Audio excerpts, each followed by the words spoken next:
SHM की तो यार इक्वेशन वगैरह कुछ कुछ याद होगी ना तुमको? नहीं सर, वो पढ़ा है, मतलब पढ़ा ही नहीं। बिल्कुल भी नहीं पढ़ा है? नहीं सर। ओके, तो एसएचएम से पहले तुमको पढ़ना होगा एक तो पीरियोडिक मोशन।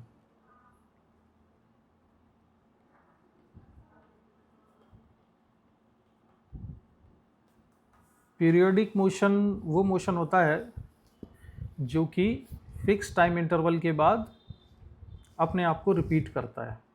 जैसे अगर कोई सर्कुलर मोशन है और वो कांस्टेंट वेलोसिटी से कोई पार्टिकल मूव कर रहा है इस पर, ठीक है, इसकी स्पीड v है, सर्कल पर कांस्टेंट स्पीड v से मूव कर रहा है, तो इसका मोशन कैसा कहलाएगा? ये पीरियोडिक मोशन है, क्योंकि एक चक्कर पूरा करने में इसको हमेशा सेम टाइम लगता है। एक फिक्स टाइम पीरियड के बाद ये अपना साइकिल कंप्लीट कर रहा है, ठीक है, तो ये पीरियोडिक मोशन है। इसके बाद दूसरा मोशन आता है, एक आता है ऑसिलेटरी मोशन।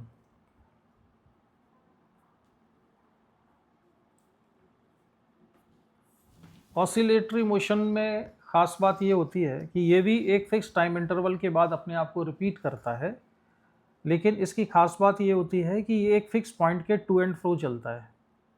जैसे ये फिक्स पॉइंट ओ ले लिया मैंने, ठीक है, तो इस फिक्स पॉइंट के ये राइट में जाएगा, फिर लेफ्ट में आया, फिर इस तरह से चलेगा ये, और ये फिक्स टाइम इंटरवल के बाद अपने आप को रिपीट करता है। तो जिस फिक्स टाइम इंटरवल के बाद ये अपने आप को रिपीट कर रहा है उसको हम क्या कहते हैं? उसको हम कहते हैं time period equal to T, ठीक है। और जो ये वाली पोजीशन है ओ, ये कौन सी पोजीशन कहलाती है? क्या कहते हैं इसको? मेन इसको पोजीशन। मेन पोजीशन कहते हैं। यहाँ के पे होता क्या है, खास बात क्या होती है इसकी? यहाँ पर एक्सलेरेशन ज़ीरो होता है, नेट फोर्स ज़ीरो होता है, ठीक है, नेट फोर्स ज़ीरो है और एक्सेलरेशन भी ज़ीरो है पार्टिकल का। वेलोसिटी कैसी होती है यहाँ पर? मैक्सिमम होती है पार्टिकल की वेलोसिटी या स्पीड कैसी है? मैक्सिमम है, ठीक है। और मीन पोजीशन से जो मैक्सिमम डिस्टेंस पे जो पॉइंट है जहाँ तक पार्टिकल जा रहा है, ये क्या कहलाती है? इसकी एक्सट्रीम पोजीशन कहलाती है। ये एक्सट्रीम पोजीशन है, और मीन पोजीशन से एक्सट्रीम पोजीशन तक की जो डिस्टेंस है वो क्या है? एम्पलीट्यूड है।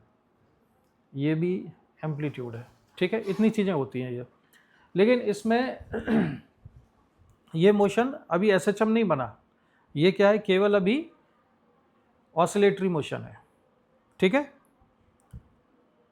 ये अभी केवल ऑसिलेट कर रहा है पार्टिकल एक फिक्स पॉइंट के टू एंड फ्रो। एक ऑसिलेटरी मोशन जो है वो एसएचएम कब बनेगा काव्या? एसएचएम होने के लिए जरूरी क्या है काव्या?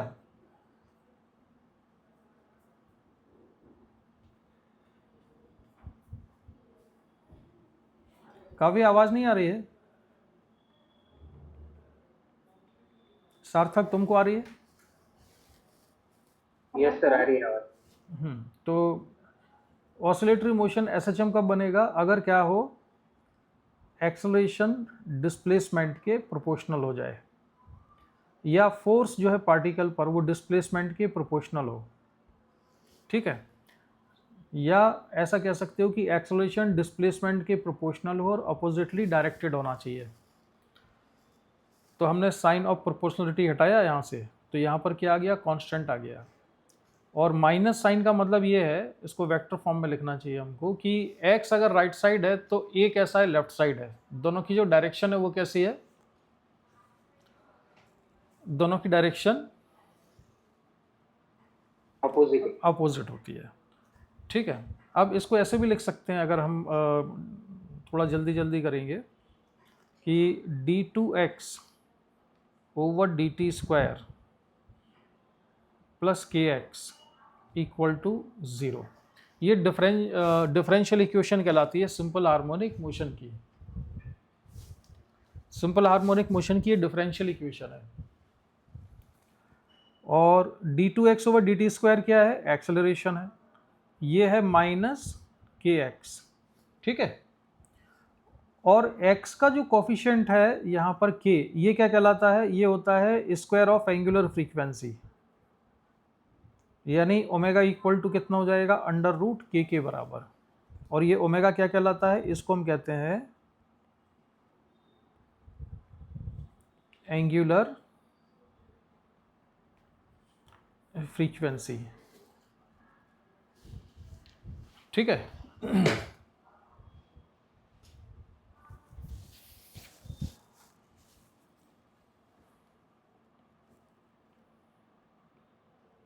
इस तो एंगुलर फ्रीक्वेंसी ओमेगा √k के बराबर है। तो मैक्सिमम क्वेश्चन में एसएचएम के जो होते हैं उनमें ना या तो एंगुलर फ्रीक्वेंसी निकालने के लिए पूछा जाएगा आपसे, या टाइम पीरियड निकालने के लिए कहा जाएगा। तो अगर एंगुलर फ्रीक्वेंसी निकाल ली है तो टाइम पीरियड कितना होगा? t = हो जाया करेगा 2π/ω के बराबर। ये भी हमने पढ़ा हुआ है, टाइम पीरियड 2π/ω आ जाएगा, ठीक है। तो ये एसएचएम का बेसिक सी इंफॉर्मेशन है। अब सिंपल हार्मोनिक मोशन की जो जनरल इक्वेशन होती है, वो जनरल इक्वेशन होती है सिंपल हार्मोनिक मोशन की x = a sin ωt + φ0। ये जनरल इक्वेशन है सिंपल हार्मोनिक मोशन की। तो इसमें φ0 क्या कहलाता है? φ0 कहलाता है, काव्या याद है? बोलो।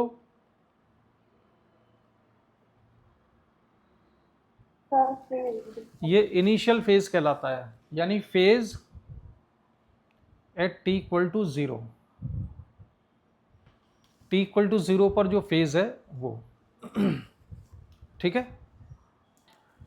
ωt + φ क्या कहलाता? φ0 क्या कहलाता है? ωt + φ0 ये भी फेज है, लेकिन ये कहलाता है फेज एट टाइम t। ये टाइम t पर फेज होता है। ωt + φ0 ये क्या चीज़ है? Phase at time t। और जो a लिखा हुआ है हमने स्मॉल a, ये क्या चीज़ है? स्मॉल a कहलाता है एम्पलीट्यूड। एम्पलीट्यूड होता है maximum displacement from the mean position. ये मीन पोजीशन से मैक्सिमम डिस्प्लेसमेंट होता है। ये बेसिक। अच्छा, x क्या चीज़ है इसमें? इस इक्वेशन में x क्या है? सार्थक पढ़ा हुआ? किसका डिस्प्लेसमेंट है ये? पार्टिकल का। और ये कहाँ से है डिस्प्लेसमेंट? Mean position. हाँ, अब एक चीज़ याद रखना, इसको हम कहते भले डिस्प्लेसमेंट है, लेकिन ये एक्चुअल में डिस्प्लेसमेंट होता नहीं है। ये है x = 0 वाली पोजीशन। अगर पार्टिकल मान लो यहाँ पर है, इसको मैं लिख लेता हूँ पॉइंट P पर, तो मीन पोजीशन से इसकी जो लोकेशन है, या इसका जो x कोऑर्डिनेट कह सकते हो अभी पर्टिकुलर केस में, तो इसकी पोजीशन बताता है। x = क्या है? पोजीशन ऑफ पार्टिकल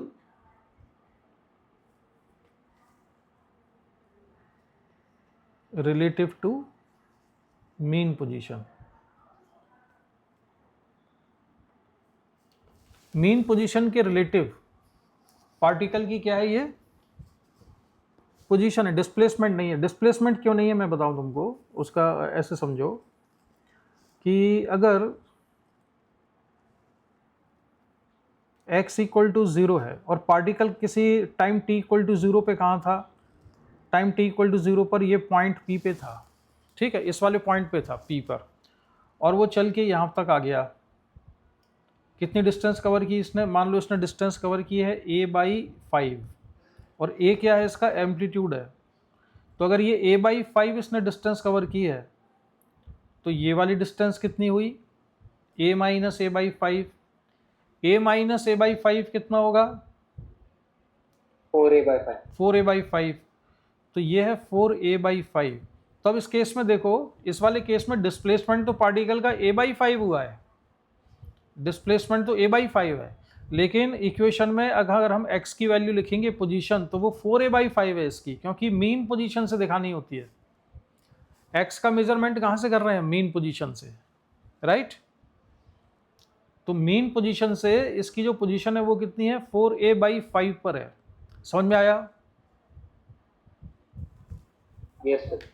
अच्छा, मैं फिर बता दूं, हम x को बार बार डिस्प्लेसमेंट ही बोला करेंगे, क्योंकि बुक्स में या मैक्सिमम लोग इसको डिस्प्लेसमेंट कहते हैं, लेकिन तुम्हें दिमाग में क्लैरिटी होना चाहिए कि हम बोल भले इसको डिस्प्लेसमेंट रहे, लेकिन ये डिस्प्लेसमेंट नहीं है।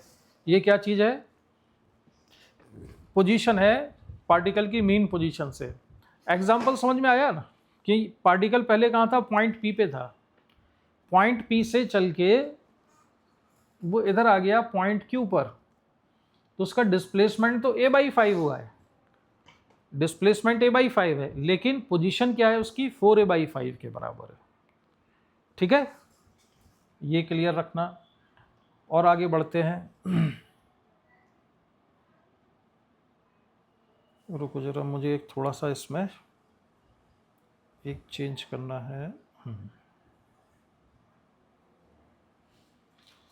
ठीक, तो ये हुआ।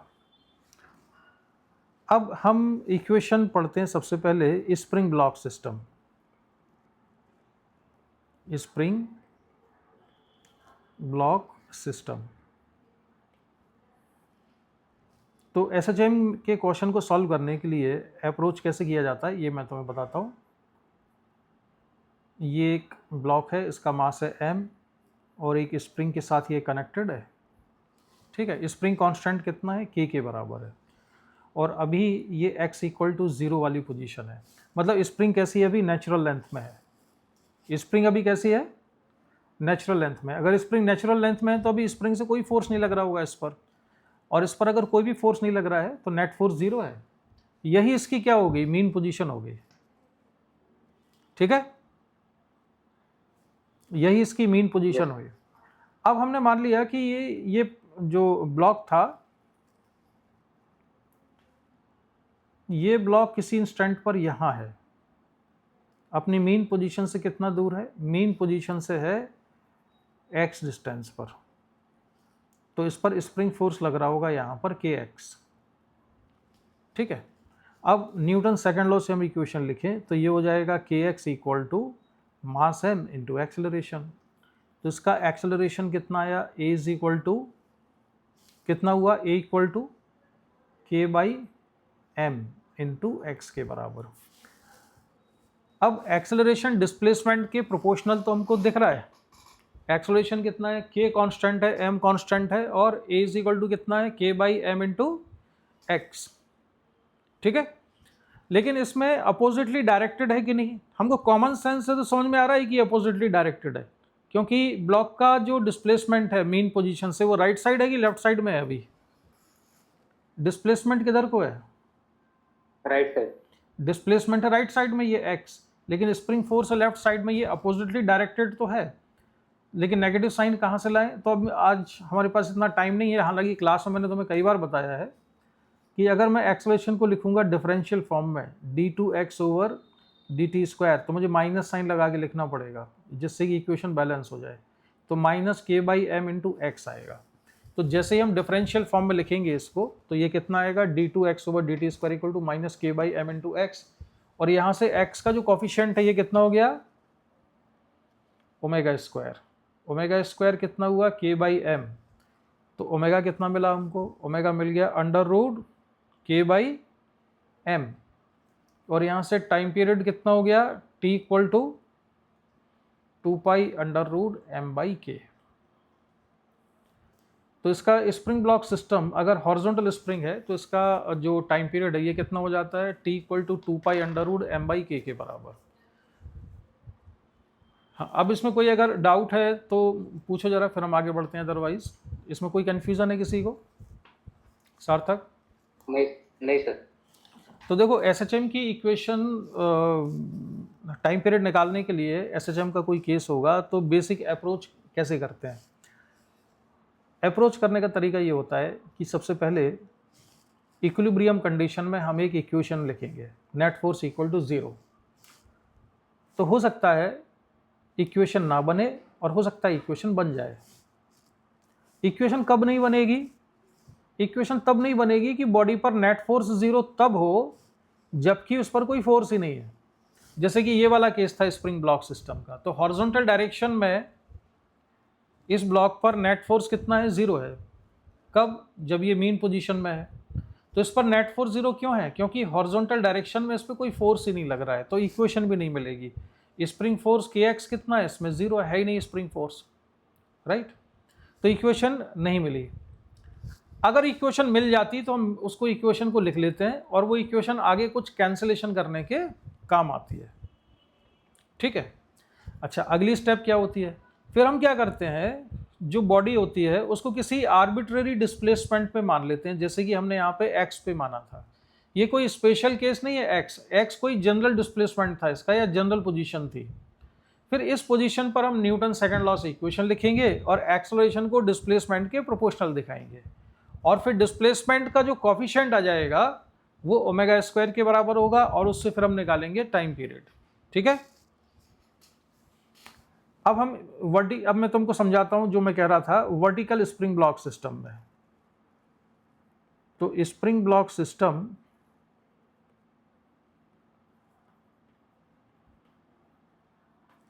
मैं कैसा ले रहा हूं? वर्टिकल वाला, मतलब यहां पर मैंने एक स्प्रिंग बनाई और इससे एक ब्लॉक को अटैच किया।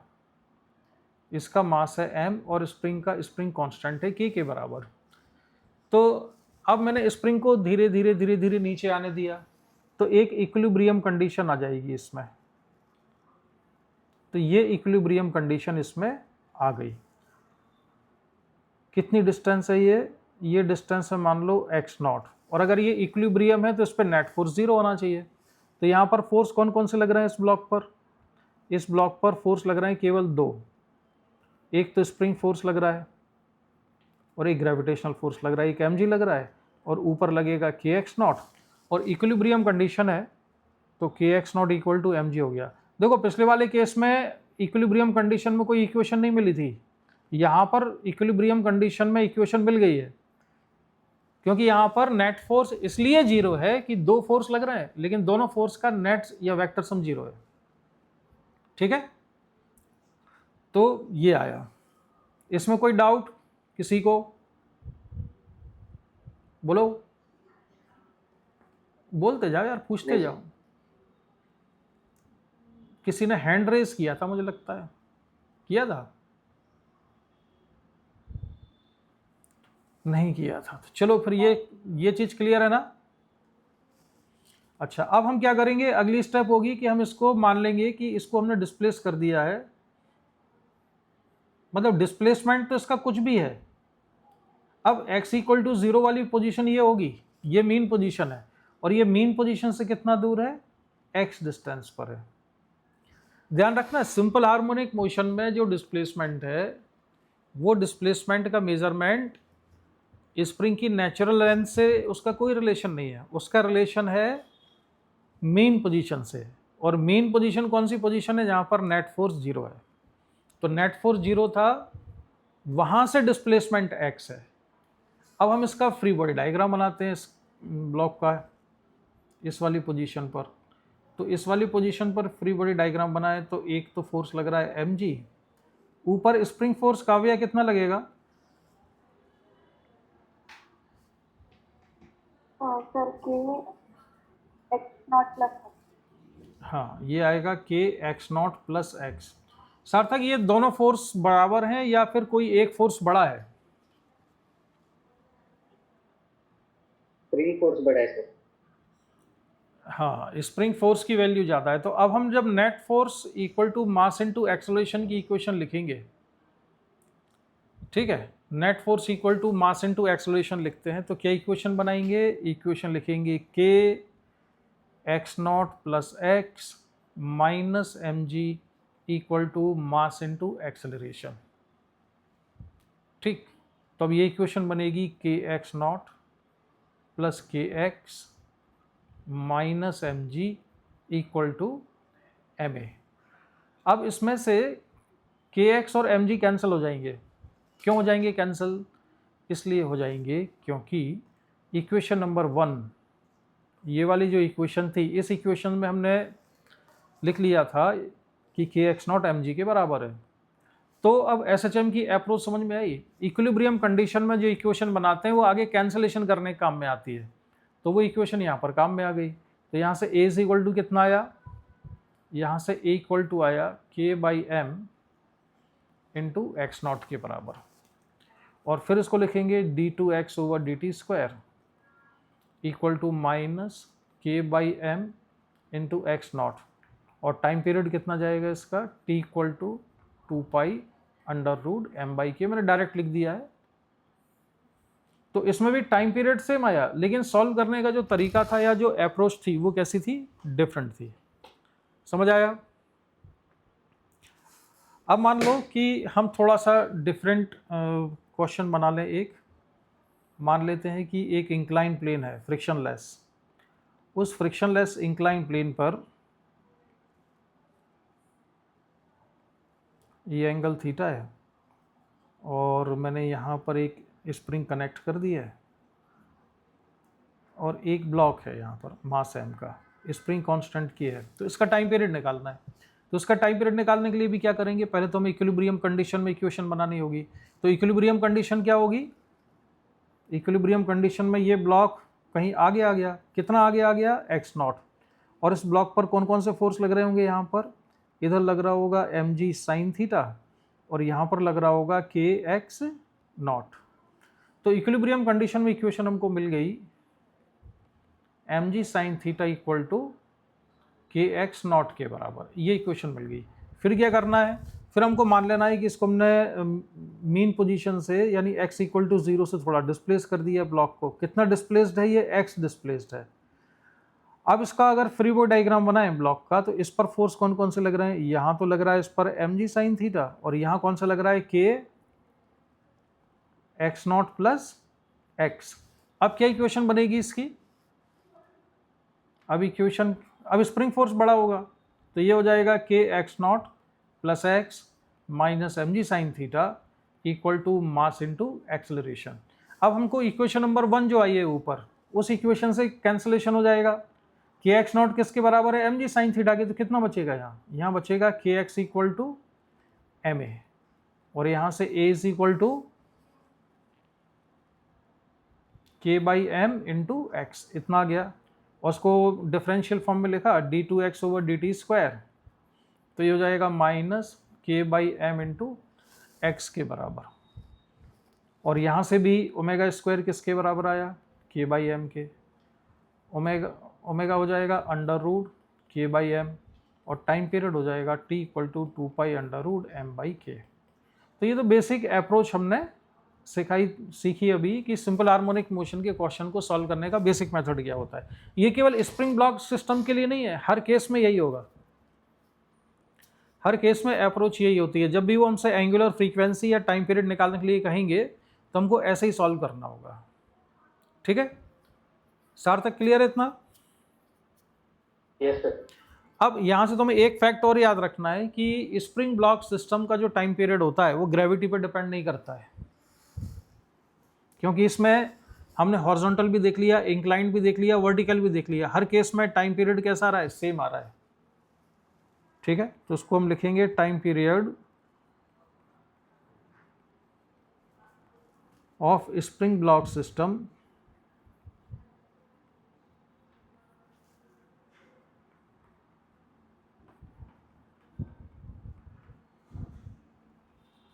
is independent of gravity. Gravity क्या है, कांस्टेंट फोर्स लगाती है बॉडी पर। ऐसे जो सिंपल एग्जांपल है इसमें हम ग्रेविटी को कांस्टेंट ही मानते हैं, जी को वेरिएबल तो लेते नहीं है, यानी कि ग्रेविटी कांस्टेंट है। तो इसी फैक्ट को तुम ऐसे भी याद रख सकते हो कि स्प्रिंग ब्लॉक सिस्टम पर अगर कोई कांस्टेंट फोर्स लगा हुआ है तो उसका टाइम पीरियड चेंज नहीं होता है। अगर किसी स्प्रिंग ब्लॉक सिस्टम पर एक कांस्टेंट फोर्स लगा दिया जाए तो उसका टाइम पीरियड सेम रहेगा, 2 pi under root M by k बराबर ही रहेगा। ठीक है, इतना हो गया। अब आते हैं हम सिंपल हार्मोनिक मोशन की जो इक्वेशन है उसके ऊपर फिर से x is equal to a sine omega t plus phi naught. इसमें क्या होता है कि ये जो पोजीशन है या डिस्प्लेसमेंट हम जिसको कहते हैं x, ये मेज़र होता है लेंथ में, जबकि यहाँ पर साइन में जो लिखा हुआ है वो है एंगल में। तो हमको कोई एक ऐसी चीज़ चाहिए कि हम डिस्प्लेसमेंट को एंगल से रिलेट कर पाएँ। डिस्प्लेसमेंट को किससे रिलेट कर पाएँ? एंगल से। तो उसके लिए क्या बनाते हैं हम? एक डायरेक्टर सर्कल बनाते हैं।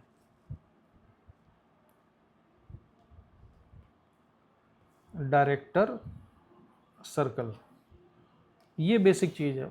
एसएचएम के कई क्वेश्चन ना बगैर इसको सीखे नहीं सॉल्व होंगे। अभी मैं तुम्हें बताऊंगा जेईई मेन के क्वेश्चन जो है कैसे क्वेश्चन आते हैं। तो मान लो कि एक पार्टिकल है और वो सर्कुलर पाथ में है, यूनिफॉर्म सर्कुलर मोशन में है। पार्टिकल किस में है? यूनिफॉर्म सर्कुलर मोशन, और वो स्टार्ट करता है यहाँ से t इक्वल टू 0 पर, यहाँ पर है, और यहाँ से स्टार्ट करके ऐसे घूमते हुए इधर आ जाता है। तो इस पार्टिकल का जो मोशन है क्या पीरियोडिक मोशन कहलाएगा? क्या मोशन पीरियोडिक है? बोलो भाई, क्या इसका मोशन पीरियोडिक मोशन है? सर अगर वेलोसिटी कांस्टेंट हुई तो? वेलोसिटी, इसमें यूनिफॉर्म सर्कुलर मोशन लिख दिया है ना हमने। हाँ सर, तो फिर यूनिफॉर्म सर्कुलर मोशन लिख दिया है, यानी कि ये पीरियोडिक तो है। क्या ये ऑसिलेटरी है मोशन?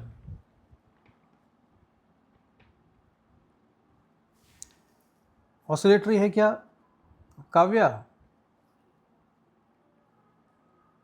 बताओ। मोशन ऑफ पार्टिकल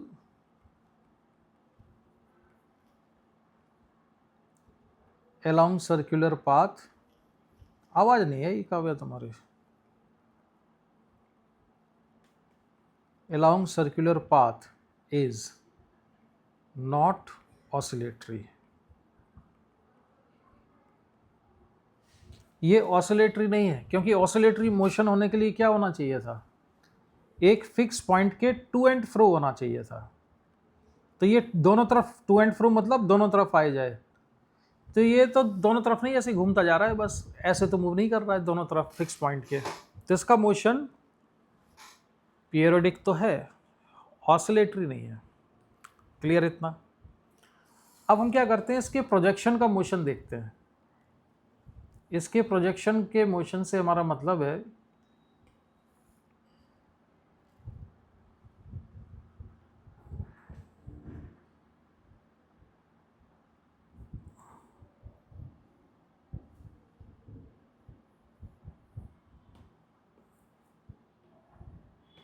इसको जरा यहाँ रख लेता हूँ। प्रोजेक्शन से हमारा मतलब ये है कि जब ये पार्टिकल इधर आया तो इस पार्टिकल से मैंने एक परपेंडिकुलर खींचा इस हॉरिजॉन्टल डायमीटर पर। तो हॉरिजॉन्टल डायमीटर का जो फुट है, फुट ऑफ द परपेंडिकुलर है, मतलब ये वाला पॉइंट, इसको हम क्या कह रहे हैं? इसका पार्टिकल का ये प्रोजेक्शन है।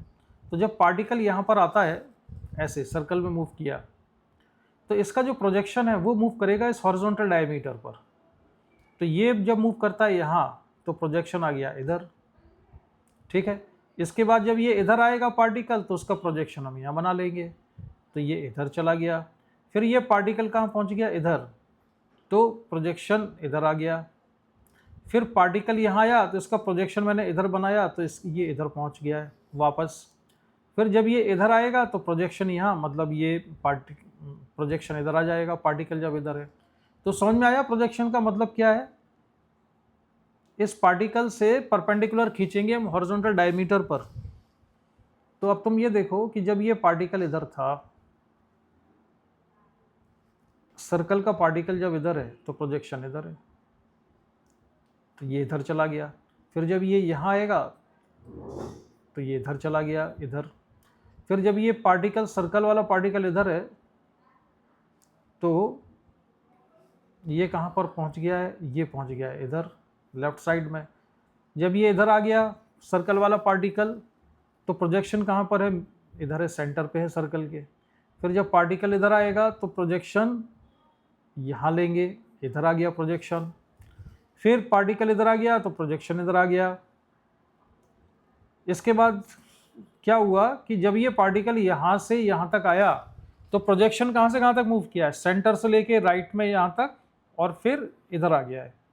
अब जब ये पार्टिकल यहाँ चलना शुरू करेगा तो प्रोजेक्शन इधर होगा, फिर ये इधर तो प्रोजेक्शन इधर, फिर पार्टिकल यहाँ तो प्रोजेक्शन इधर।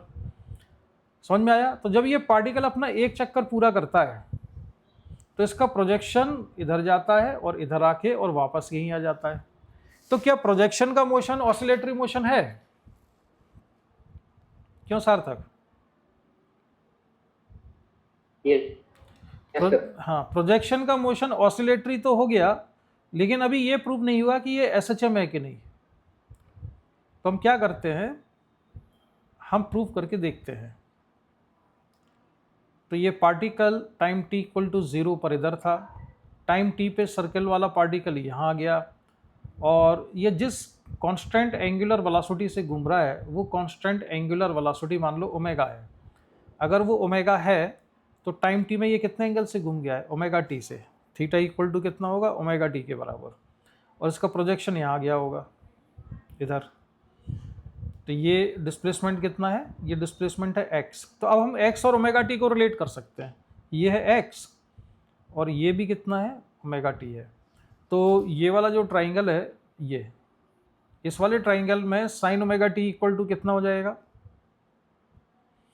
इस वाले ट्राइंगल में sine omega t equal to perpendicular x और हाइपोटेन्यूस है रेडियस के बराबर है। सर्कल का रेडियस कितना है, a है। तो ये आया x is equal to a sine omega t। तो इस प्रोजेक्शन का जो डिस्प्लेसमेंट है वो सिंपल हार्मोनिक मोशन की जनरल इक्वेशन के बराबर है, उसी की तरह से है। तो ये सिंपल हार्मोनिक मोशन कर रहा है प्रोजेक्शन। तो अब हमने किस किस को रिलेट कर लिया, हमने जो पार्टिकल यहाँ पे मूव कर रहा था ना, जो प्रोजेक्शन, और सर्कल पे मूव करने वाले पार्टिकल का एंगल ओमेगा टी, उसका आपस में हमने रिलेशन निकाल लिया। यानी कि x और ओमेगा टी को आपस में रिलेट कर लिया हमने। ये x है और जिस एंगल से ये घूमा है वो एंगल कितना है, ओमेगा टी है। और समझो इसको जरा अभी, और अच्छे से समझ में आएगा। अब हम एक नई सिचुएशन लेते हैं और उसमें मान लेते हैं कि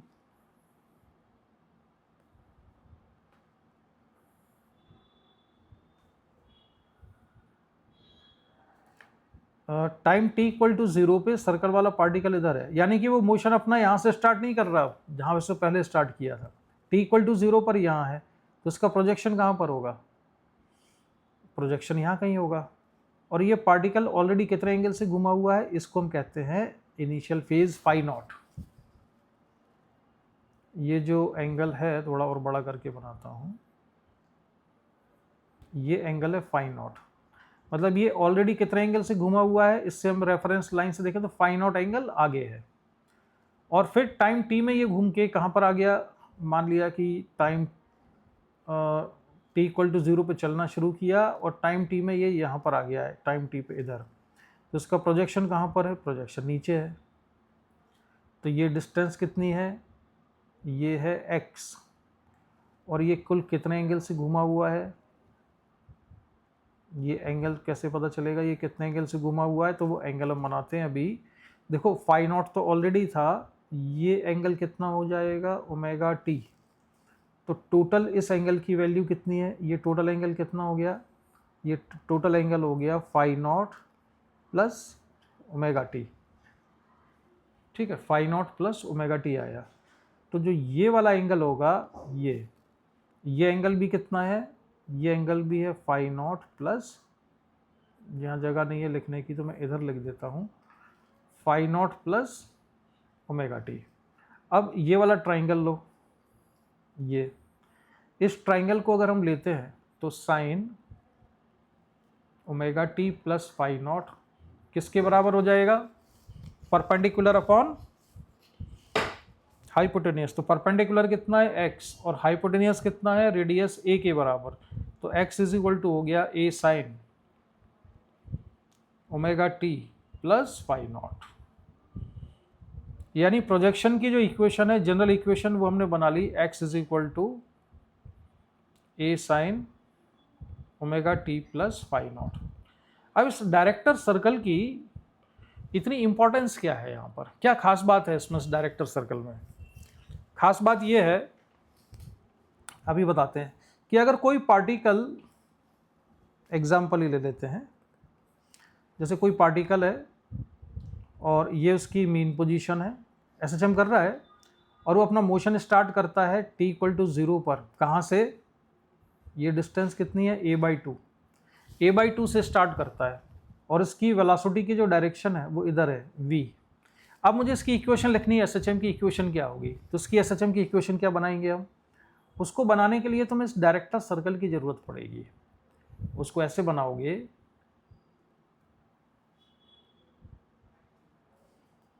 ये तो x इक्वल टू 0 है, और ये ऑलरेडी कहाँ पर था, a/2 पे था, मतलब ये डिस्टेंस थी a/2,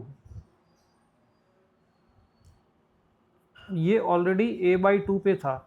तो अब हम उल्टा कर रहे हैं, यानी प्रोजेक्शन की पोजीशन में मालूम है a/2 पर थी, तो इसके करस्पॉन्डिंग पार्टिकल सर्कल पे कहाँ रहा होगा, इधर रहा होगा, इधर।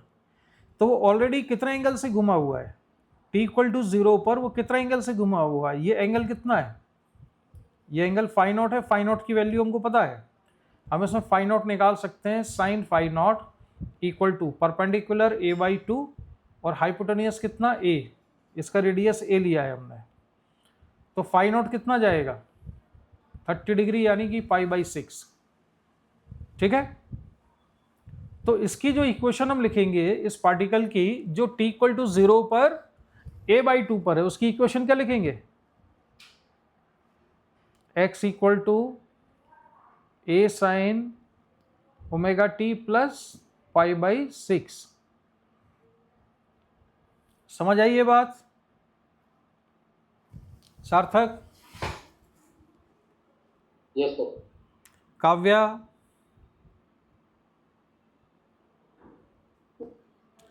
अच्छा, ये रेडमी नोट 7 कौन है भाई?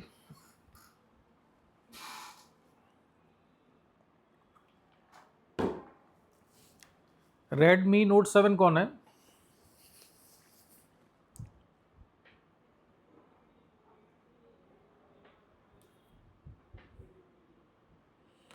चलो, तो यहाँ पर ये समझ में आया। अब मान लो कि मैं इक्वेशन लिखता हूँ, मतलब दूसरी सिचुएशन देता हूँ, तुम इक्वेशन लिख के दिखाना मुझे।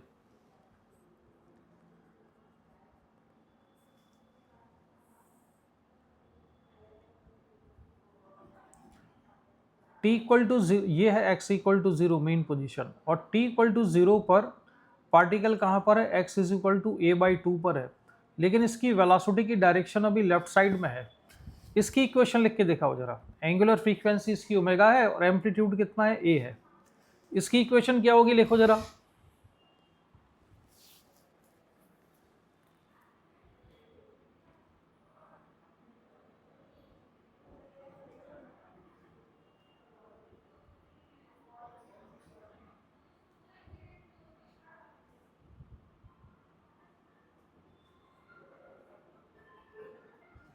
इसकी इक्वेशन लिखो, क्या है?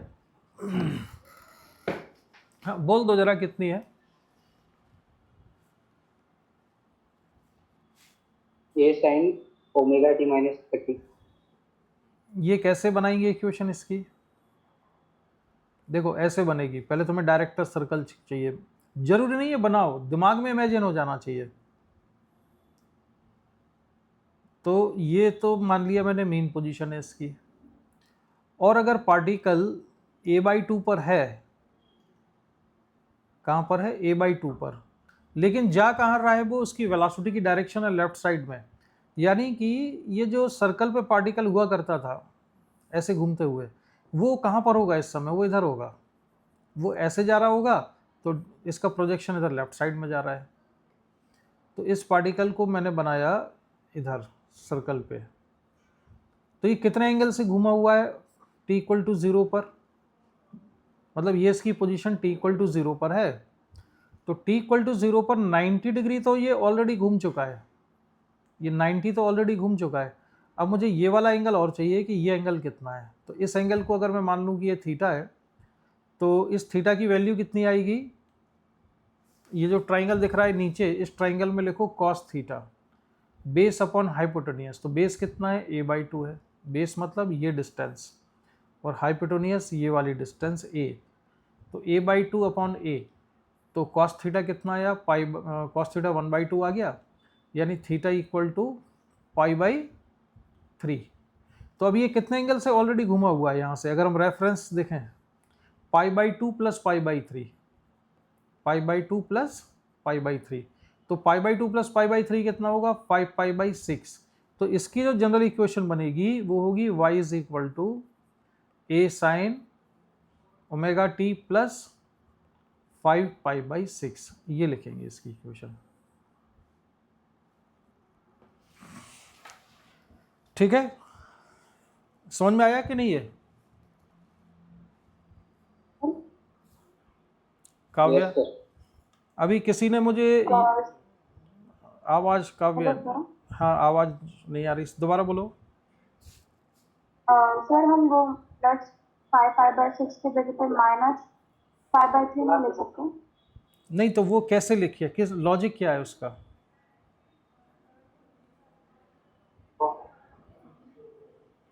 -π/6 लिखोगी तो इससे ये इक्वेशन अगर तुमने बनाई तो इसमें t इक्वल टू 0 लिखो तो, अच्छा ये x लिख लेते हैं, वहाँ पे हमने x यूज़ किया है ना, x।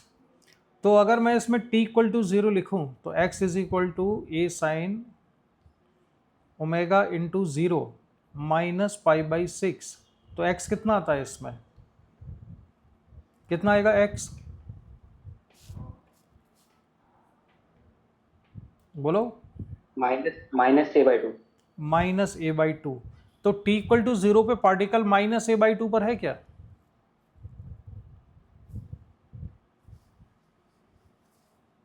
सार्थक, t इक्वल टू 0 पे पार्टिकल -a/2 पर है क्या? नहीं है। नहीं सर। -a/2 पे यहाँ पर होता जब लेफ्ट साइड में, तब लिखते हैं हम उसको। तो -π/6 लिखना गलत है, मतलब हमको प्लस की जगह माइनस कर दिया। इक्वेशन थोड़ी दिमाग में क्लियर होना चाहिए कि हम कर क्यों रहे हैं ये चीज़। अच्छा, अब इसकी वेलोसिटी की डायरेक्शन भी चेक करें अगर हम, तो वेलोसिटी की डायरेक्शन कैसे मिलेगी? इसको डिफरेंशिएट करो एक बार, dx/dt। तो dx/dt करेंगे तो कितना आएगा? a omega cos omega t plus 5π/6। तो dx/dt होगी वेलोसिटी, तो वेलोसिटी a ओमेगा कॉस, हमें कितने टाइम पर चाहिए? t इक्वल टू 0 पर, तो t की वैल्यू 0 रखो इसमें, तो ओमेगा इंटू 0 प्लस 5π/6। कॉस 5π/6 कितना होगा? वैल्यू बताओ इसकी, कॉस 5π/6 की।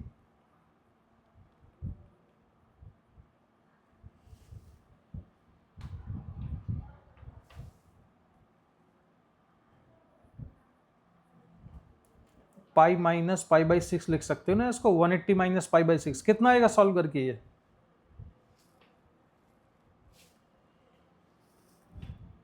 सार्थक,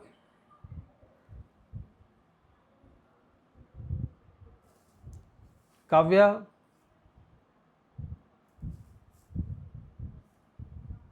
ये आएगा -a ओमेगा √3/2, माइनस साइन आएगा। तो माइनस आना चाहिए। माइनस क्यों आना चाहिए? क्योंकि वेलोसिटी नेगेटिव x डायरेक्शन में है, लेकिन डिस्प्लेसमेंट इसका +a/2 है, तो इसलिए ये वाला जो एक्सप्रेशन था ये गलत है, ये नहीं लिख सकते हम इसमें। ठीक है, इससे डिस्प्लेसमेंट गलत आ रहा है, तो हमको दोनों का साइन करेक्ट चाहिए, डिस्प्लेसमेंट का भी और वेलोसिटी का भी। तो वेलोसिटी नेगेटिव चाहिए थी, डिस्प्लेसमेंट पॉजिटिव चाहिए था, इसलिए ये इक्वेशन बनेगी 5π/6। हाँ, तुम चाहो तो इसको कुछ और ब्रेक करके लिख सकते थे, लेकिन हमने जो इक्वेशन बनाई -π/2 में कैसे लिखा जा सकता है उसको, और समझो, जरा दिमाग लगाओ। हमने इक्वेशन बनाई x is equal to a sine omega t plus 5π/6। तुम उसको ऐसे लिख सकते हो प्लस पाई, या और ऐसे लिख सकते हो plus pi plus omega t minus pi by 2। तो इसको तो मैं मान लेता हूँ एक अकेली चीज़, नहीं फिर पाई कैसे गायब होगा? इसको ऐसे लिख सकते हैं क्या? ये पाई बाई 2 में आया कि नहीं आएगा? कि कितने में आएगा? पाई माइनस, नहीं मैंने गलत लिख दिया, माइनस पाई बाई 6 ऐसे कुछ बनेगा। खैर उसको तुम कन्वर्ट करके लिख के देखना अगर कर सकते हो तो। Omega t plus 5 pi by 6 को अगर तुम माइनस पाई बाई 2 में कन्वर्ट करके, माइनस पाई बाई 6 में कन्वर्ट करके लिख सकते हैं क्या? तुम माइनस पाई बाई 6 में लिखना चाहते हो ना? काव्या तुम बता नहीं रही हो, कैसे लिख सकते हैं? x is equal to a sign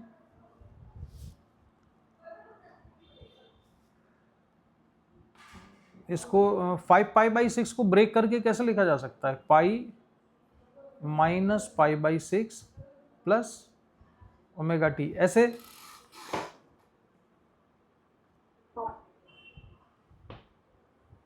हाँ सर। और अगर हम इसमें से पाई को हटाएं तो क्या बनेगा ये?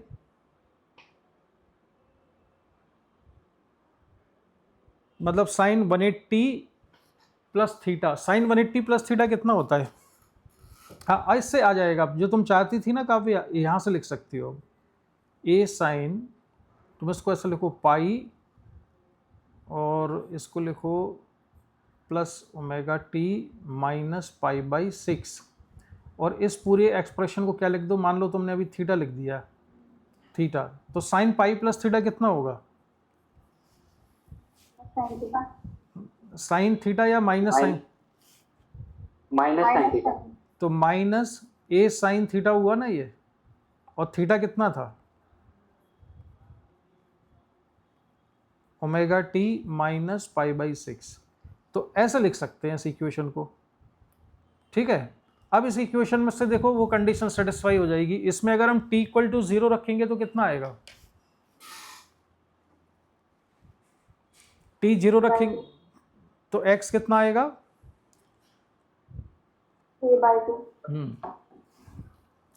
और फिर डिफरेंशिएट करेंगे, हम डिफरेंशिएट करेंगे तो dx बाई dt कितना आएगा? Minus a omega cos omega t minus pi by 6। अब इसमें t इक्वल टू 0 रखेंगे तो dx बाई dt कितना आएगा? अब t 0 रखो इसमें तो dx बाई dt कितना होगा?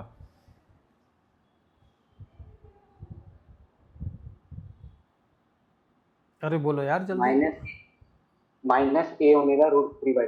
नहीं, हाँ माइनस में, ठीक ठीक, इसमें अपने आप माइनस आ जाएगा, माइनस ए ओमेगा,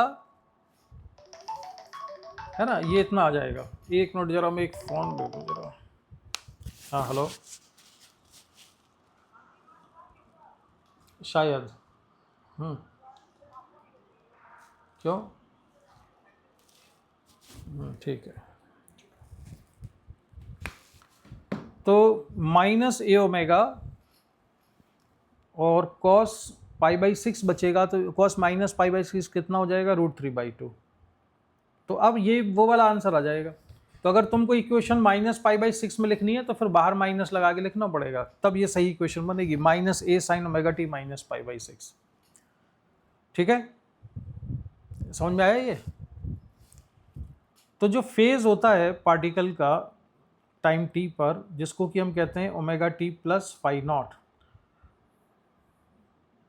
तो हमने अभी तक जो इक्वेशन लिख रहे थे इसमें हमने फेज अलग अलग लिखा ना। जो पहला एग्जांपल था उसमें फेज था omega t plus pi by 6, इस वाले में फेज आया omega t plus 5 pi by 6 आया।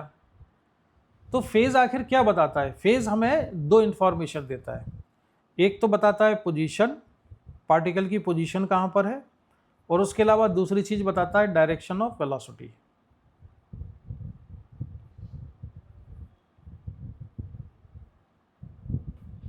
ठीक है, position and direction of velocity, ये दो इंफॉर्मेशन देता है। तो फेज बड़ी इंपॉर्टेंट चीज है। फेज से केवल पोजीशन नहीं आनी चाहिए, फेज से एक चीज़ और आनी चाहिए। क्या आनी चाहिए? वेलोसिटी आनी चाहिए और विथ प्रॉपर डायरेक्शन आनी चाहिए। ऐसा नहीं कि यार कोई भी डायरेक्शन निकल आई, उसकी डायरेक्शन भी प्रॉपर निकल के आनी चाहिए। ठीक है, तो लिखना आया। अब और मैं तुम्हें क्वेश्चन देता हूं कि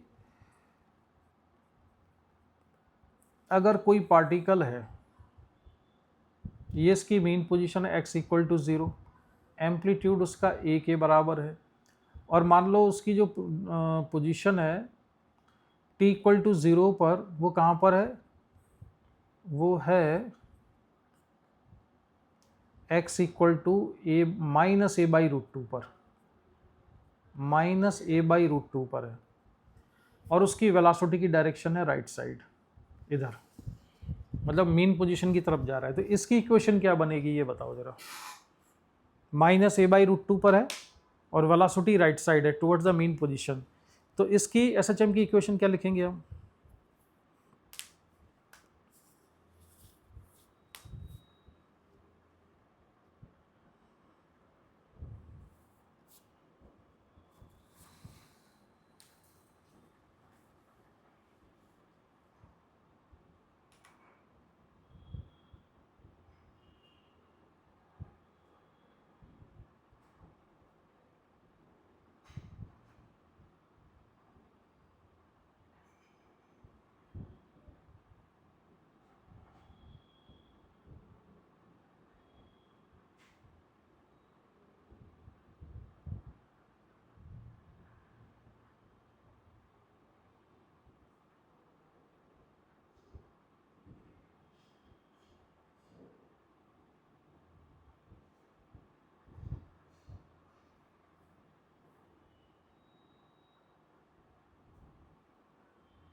So a sin omega t plus 5/2.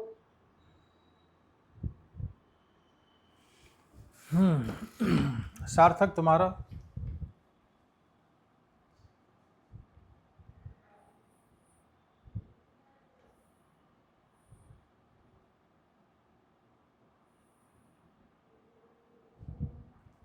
इसमें हमको ये डायरेक्टर सर्कल लेना पड़ेगा। x इक्वल टू ये 0 हो गया, माइनस a बाई रूट 2 हमने बनाया इधर, तो डिस्प्लेसमेंट तो ठीक है, माइनस a बाई रूट 2 यहाँ बन गया, लेकिन ये जा रहा है मेन पोजीशन की तरफ। तो जो सर्कल पे जो पार्टिकल लेते हैं वो कौन से क्वाड्रेंट में होगा? पहले में, दूसरे में, तीसरे में, चौथे में? कहाँ पर है वो? चौथे में है, क्योंकि जब ये घूम के इधर जा रहा होगा तो ये प्रोजेक्शन इधर मूव कर रहा होगा। ठीक है, तो इसका जो एंगल है टाइम t इक्वल टू 0 पर, ये यहाँ है, टाइम t इक्वल टू 0 पर ये यहाँ है, तो मैं ये एंगल मान लेता हूँ। ये एंगल कितना है? Phi naught. तो ये भी कितना है? फाई नॉट है, और ये डिस्टेंस है a बाई रूट 2। तो इस ट्राइंगल में sine phi naught equal to perpendicular a by root 2 hypotenuse a, तो फाई नॉट कितना आया? पाई बाई 4, 45 डिग्री आएगा, तो पाई बाई 4 आ गया। सार्थक समझ में आया कि नहीं है? Yes sir. तो अब इसकी इक्वेशन बोलो क्या बनेगी? x is equal to amplitude a into sine omega t और पाई बाई 4 अरे प्लस माइनस तो बोला ही नहीं तुमने। प्लस प्लस नहीं, 5 पाई बाई 2 क्या? Pi by 4। तुम अच्छा, तुम यहां से लेके यहां तक का एंगल लिख रहे हो? हाँ सर, वो वाला एंगल 7 पाई बाई 4। हाँ, तो ये वाला, या तो ये वाला एंगल लिखेंगे हम इसमें, लेकिन इसको लिखने के अब दो तरीके हैं। या हम ये वाला ले लेंगे एंगल, ये एंगल कितना है? Pi by 4। और ये यहाँ से हम मेजरमेंट करते हैं, तो ये इसको लिखेंगे माइनस पाई बाई 4। ये फेज में हम कहेंगे कि पार्टिकल पीछे है। कितना पीछे है? पाई बाई 4 पीछे है। या तो पाई बाई 4 पीछे मान लो, या आगे कितना लेंगे? ये पाई by 2 plus pi by 2 plus pi by 2, तो ये हो जाएगा 3 पाई बाई 2 और प्लस ये वाला एंगल π/4, तो कितना बन जाएगा ये 4 और ये आ जाएगा 7π/4। तो प्लस में लिखना है तो यहाँ 7π/4 लिखना होगा और माइनस में लिखना है तो -π/4, दोनों से सेम ही रिजल्ट आएगा। लेकिन हम इतना लंबा एंगल ना लिख के -π/4 लिखना प्रेफर करेंगे यहाँ पर। अब इक्वेशन सही बनी है या नहीं इसको वेरीफाई कर लिया करो दो चीज़ों से, डिस्प्लेसमेंट की वैल्यू चेक कर लो और वेलोसिटी की डायरेक्शन चेक कर लो। अगर हम इसमें t = 0 रखते हैं, अगर हमने इसमें t = 0 रखा तो t = 0 रखने से क्या होगा, डिस्प्लेसमेंट कितना आएगा t = 0 रखने से? सार्थक तुम्हारी आवाज नहीं आई। -a/√2। हाँ, और डिस्प्लेस वेलोसिटी की डायरेक्शन और वैल्यू निकाल लो क्या है।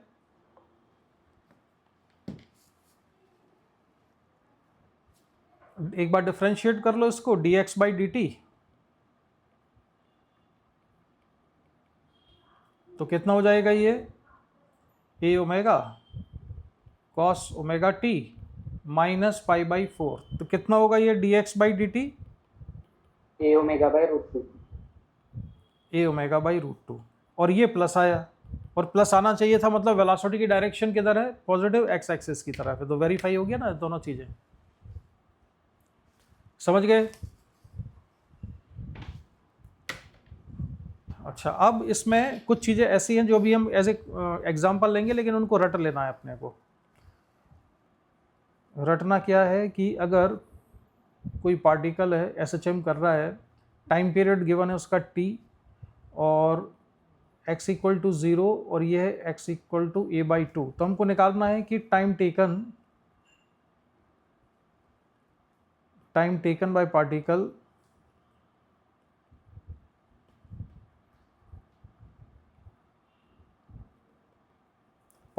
To move from x = 0 to x = a/2। तो जब भी तुम्हें ये टाइम निकालना हो तो उसका मतलब ये होता है कि पहले हमें वो इक्वेशन बनानी पड़ेगी जिसमें t = 0 पर पार्टिकल जहां पर है वो वाली इक्वेशन। तो इसमें t = 0 पर पार्टिकल कहां पर है, मीन पोजीशन पर है, क्योंकि हमें टाइम कहां से कहां तक का निकालना है, 0 से a/2 का निकालना है। तो हम ये लेंगे कि पार्टिकल इनिशियली t = 0 पर है। तो अगर पार्टिकल इनिशियली t = 0 पर है तो वही डायरेक्टर सर्कल से फटाफट इक्वेशन देखो। अब इसमें डायरेक्टर सर्कल बनाने की जरूरत नहीं होना चाहिए, थोड़ी प्रैक्टिस हो जाए तो अपने दिमाग में क्रिएट हो जाना चाहिए वो। ये x = 0 है तो इसके करस्पॉन्डिंग पार्टिकल यहीं पर होगा, तो इसकी इक्वेशन क्या बनेगी, x = a sin ωt। और वेरीफाई कर लो, इसमें t = 0 रख देंगे तो x कितना आएगा, 0 आएगा। ठीक है, अब मुझे टाइम कितना निकालना है, a/2 में कितना टाइम लगेगा, तो मैंने x की जगह कितना रखा, a/2 रखा यहाँ पर। a/2 = a sin ओमेगा को मैं लिख देता हूँ 2π/t इंटू स्मॉल t। तो यहाँ से क्या मिला हमको मिला sin 2π/t इंटू t = 1/2। क्या इक्वेशन बनाएंगे हम इससे, तुम्हें साइन की जनरल इक्वेशन आनी चाहिए वैसे इसमें। 2π/t इंटू t = कितना, n π प्लस -1n इंटू π/6, ये होती है जनरल इक्वेशन। तो इससे t = कितना आएगा, n 2π से डिवाइड कर दें हम पूरे को, कितना बचेगा ये, स्मॉल t = कितना होगा, n/2 plus -1n upon 1/12 into T, इतना। ये जनरल इक्वेशन बता रहा हूं, हमेशा इसकी जरूरत नहीं पड़ेगी। अब हमको क्या करना है, n = 0 रख दें तो t = कितना जाएगा,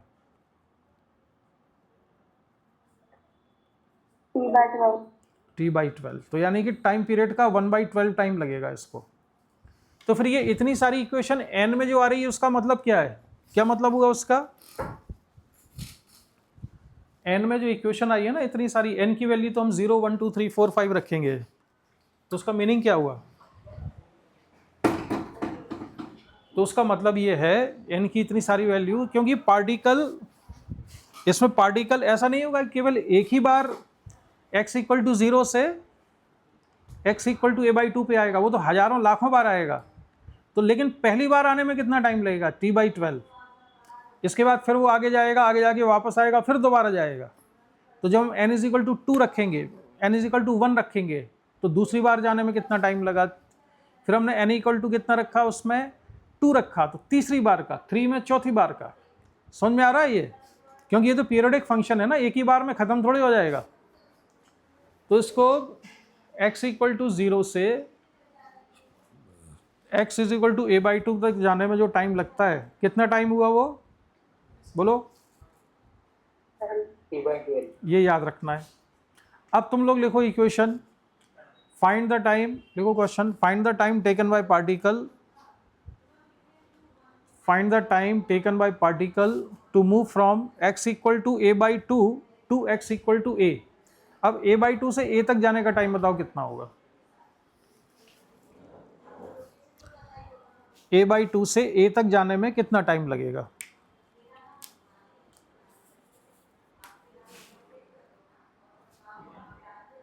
तुम सॉल्व करो, मैं आ रहा हूँ अभी 2 मिनट में।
आया आंसर किसी का?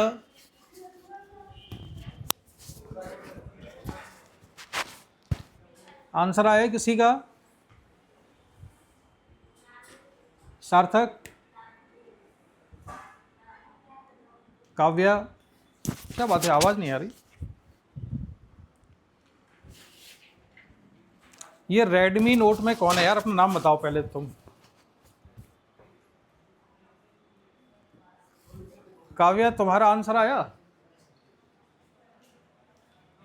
बोलो, आवाज ही नहीं आ रही तुम्हारी अभी तक यहां से।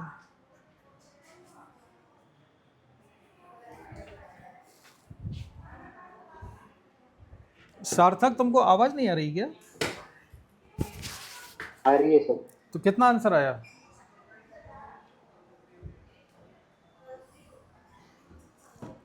कितना आंसर है?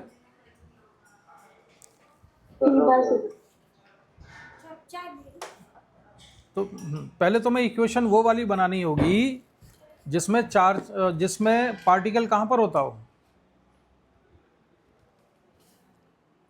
हम क्या निकालने वाले हैं? हमारा टारगेट है फाइंड टाइम। कहाँ से तो कहाँ तक का टाइम निकालना है? x इक्वल टू a/2 से x is equal to a तक का। तो उसमें हमें वो इक्वेशन चाहिए जिसमें पार्टिकल इनिशियली a/2 पर होता हो। तो उसकी इक्वेशन क्या बनेगी? x इज इक्वल टू 0, ये x is equal to a/2 है। तो ये इक्वेशन हमने ऑलरेडी बनाई थी, ध्यान है क्या इक्वेशन आई थी, x is equal to a sine omega t plus omega t pi by 6, ये इक्वेशन आई थी। अब इस इक्वेशन में मैं रख दूंगा x की वैल्यू कितनी, a, क्योंकि पार्टिकल, अच्छा ये इक्वेशन हमने पाई बाई 6 बनाई का मतलब क्या हुआ, t इक्वल टू 0 पे पार्टिकल कहाँ है, बाई 2 पर।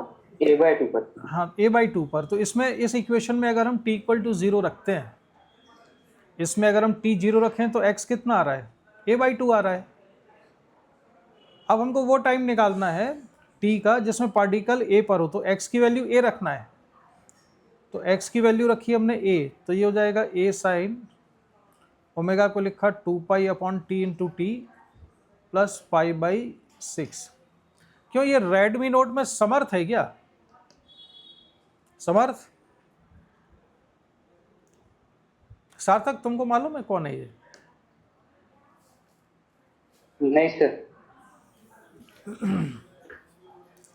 भाई अपना नाम बताओ, नहीं तो फिर मैं यहां से हटा दूंगा तुमको। समर्थ है। तो इसको सॉल्व करेंगे तो ये बनेगा 2 pi by T into t plus pi by 6 equal to 1, sorry 1 नहीं, 1 तो आ गया, तो 1 का मतलब पाई बाई 2। इस बार मैंने जनरल सॉल्यूशन नहीं लिखा, मैंने पाई बाई 2 लिखा केवल। तो इसको सॉल्व करके t इक्वल टू कितना जाएगा, t बाई 6 आ जाएगा। ठीक है, तो ये दो रिजल्ट याद रखने हैं तुमको।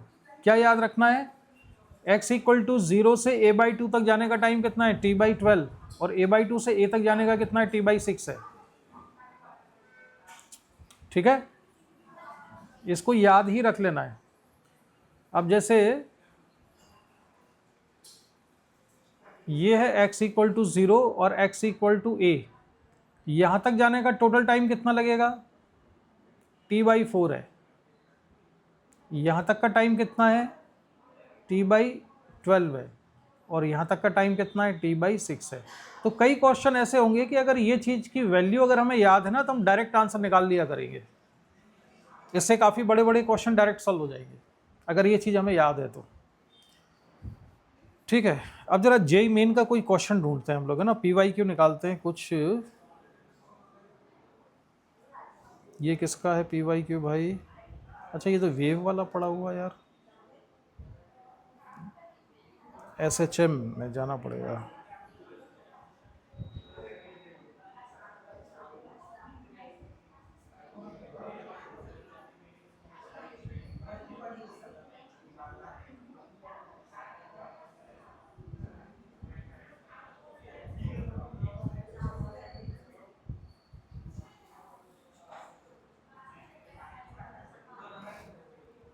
यार ये भी वेव वाले पड़े हुए हैं, SHM का मैंने निकाल के नहीं रखा था क्या,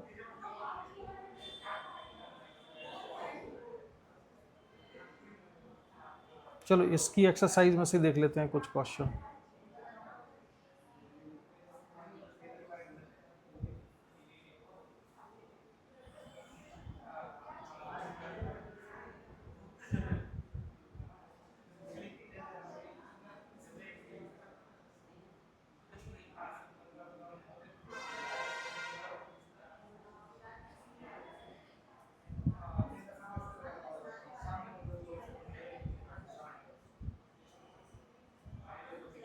चलो ये इस वाला क्वेश्चन सॉल्व करो जरा, A4 पढ़ने में आ रहा है पूरा, A4 तुमको ठीक से पढ़ते बन रहा है, हाँ सर। ठीक है। तो A4 का जरा ABCDE फटाफट सॉल्व करना, इनके आंसर क्या होंगे।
तो हो पार्ट, गया सर। हाँ पार्ट ए का आंसर तो याद ही होगा, T/12।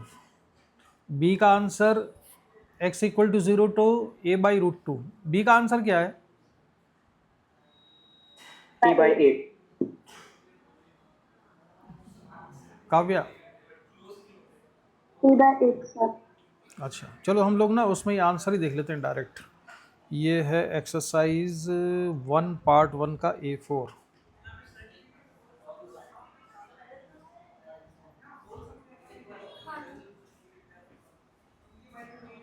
अच्छा इसमें वेव भी है।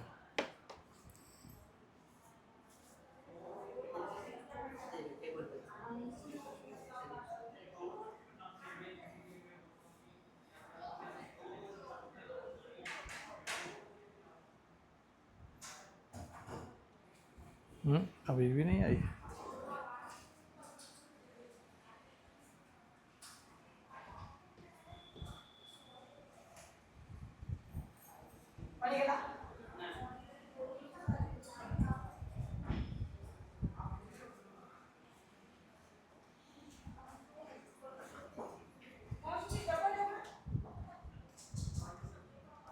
अरे भाई आ जाओ, बहुत क्वेश्चन है। हाँ ये आ गया A4।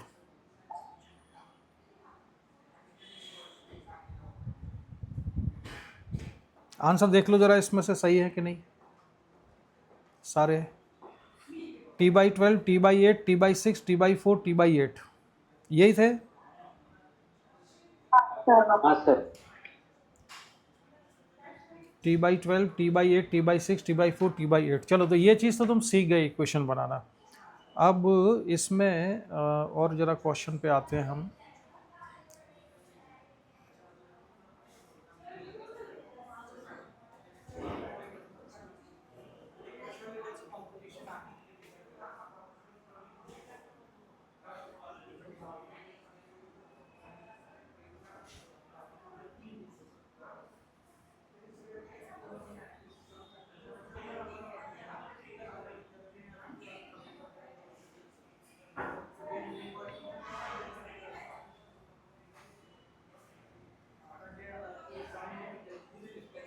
A3।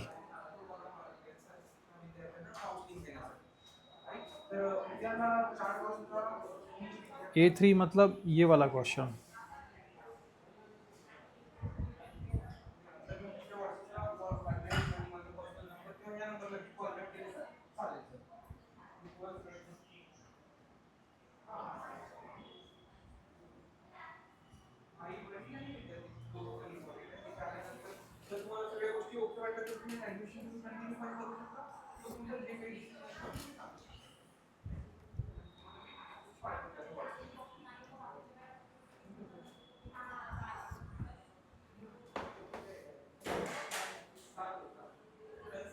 टाइम निकालना है इसमें।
Sir 5/120।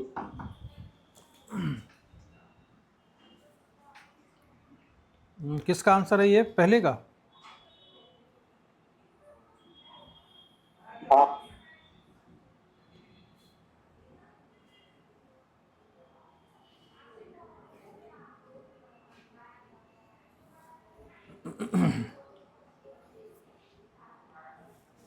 The equation of motion of a particle which started at t equal to 0 is given by x equal to 5 sin 20t plus pi by 3। काव्य आ गया तुम्हारा? ओमेगा 20 है और ओमेगा होता है 2 पाई अपॉन टी, तो t इज इक्वल टू हो जाएगा पाई बाई 10। तो हमको अभी ये t की वैल्यू पता है पाई बाई 10 है। अब हम आंसर निकालेंगे कि फर्स्ट टाइम रेस्ट में कब आएगा। तो रेस्ट में आने के लिए क्या चीज़ ज़ीरो चाहिए हमको, वेलोसिटी, तो उसको डिफरेंशिएट कर लेते हैं, या कोई और तरीका लगाया तुमने? डिफरेंशिएट किया सर। हाँ, या एक काम और है, रेस्ट में कहाँ पर आता है ये, एक्सट्रीम पोजीशन पर। तो एक्सट्रीम पोजीशन का मतलब है x इज इक्वल टू कितना, 5। x इज इक्वल टू 5 रख देंगे तो उस टाइम पर ये रेस्ट में आएगा। इसका एम्पलीट्यूड 5 दिया है ना इक्वेशन में, तो उसको लिखा हमने 5 equal to 5 sine 20t plus pi by 3। तो 20t plus pi by 3 equal to ये कितना हो जाएगा, 1 यानी पाई बाई 2। तो 20t equal to pi by 2 minus pi by 3। तो 20t equal to pi by 2 minus pi by 3 हो गया 5 पाई बाई 6। तो t की वैल्यू आएगी पाई अपॉन 24। सार्थक यही आया था आंसर। सर पाई अपॉन 120 आया है।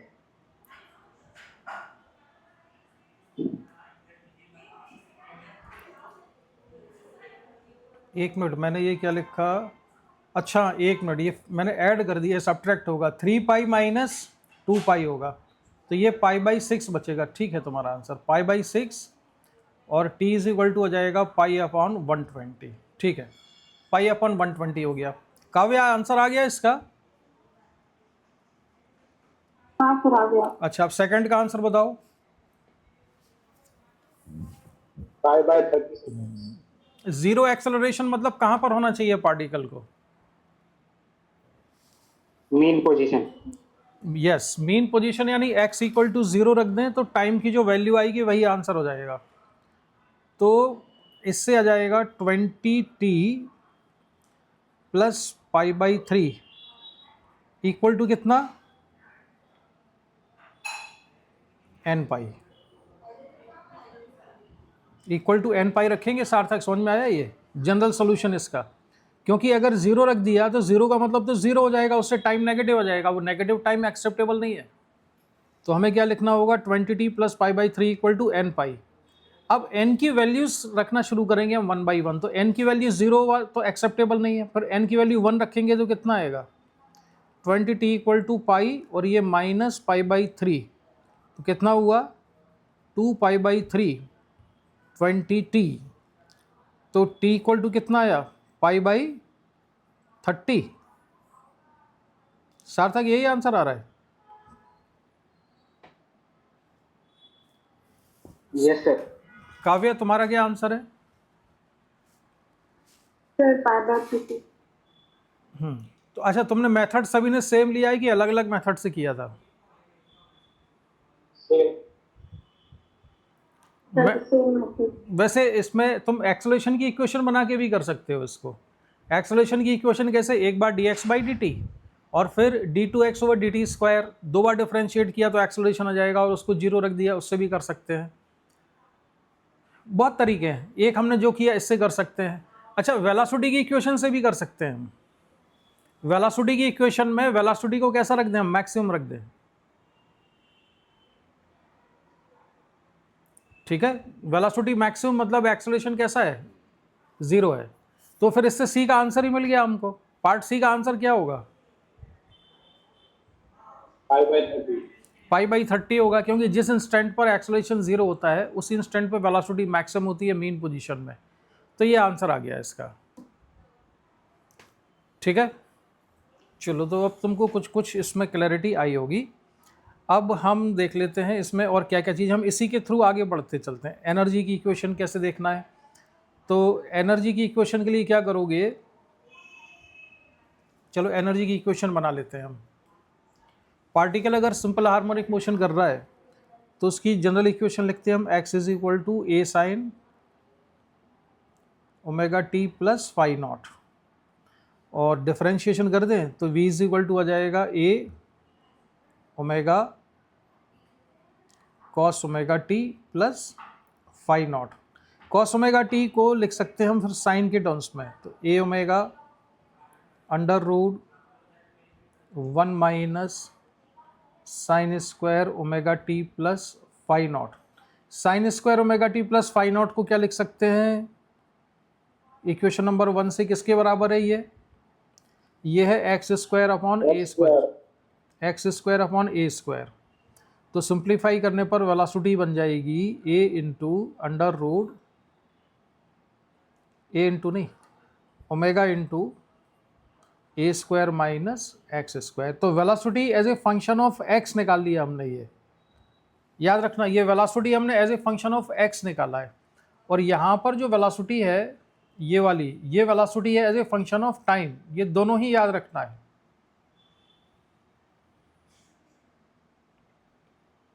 ये वेलोसिटी है ऐसे as a function of time, और ये है velocity as a function of x. इससे निकाल सकते हैं हम काइनेटिक एनर्जी। तो काइनेटिक एनर्जी अगर तुम्हें as a function of time चाहिए हो, तो काइनेटिक एनर्जी का एक्सप्रेशन क्या लिखेंगे हम, half m v square. V square मतलब क्या, टाइम के रिलेशन में क्या, a square omega square cos square omega t plus phi naught. और अगर तुम्हें किसकी टर्म्स में चाहिए है काइनेटिक एनर्जी, डिस्प्लेसमेंट की टर्म्स में, तो ऐसे लिखोगे half m omega square into a square minus x square.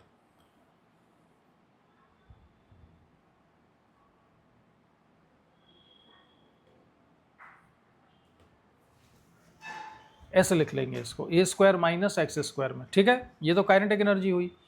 अब पोटेंशियल एनर्जी का एक्सप्रेशन कैसे आएगा, अब इसमें पोटेंशियल एनर्जी का एक्सप्रेशन ऐसे आता है कि ना, इसमें ना दो केस होते हैं। स्प्रिंग ब्लॉक सिस्टम से मैं तुम्हें समझाता हूँ। अब ये थोड़ी ढंग के लेवल की चीज़ हो जाएगी। एक है हॉरिजॉन्टल स्प्रिंग ब्लॉक सिस्टम, और एक है vertical spring block system. Horizontal में क्या होता है कि जो मीन पोजीशन है x equal to zero, x equal to zero में पोटेंशियल एनर्जी ज़ीरो होती है, काइनेटिक एनर्जी कैसी होती है, मैक्सिमम होती है। लेकिन जो दूसरा वाला केस है, यहां बना लेते हैं, ये स्प्रिंग ब्लॉक सिस्टम वर्टिकल है, तो पहले तो यहां पर क्या आएगी, एक मीन पोजीशन आएगी। मीन पोजीशन मतलब x नॉट, और x नॉट की वैल्यू कितनी है, याद होगी, mg/k।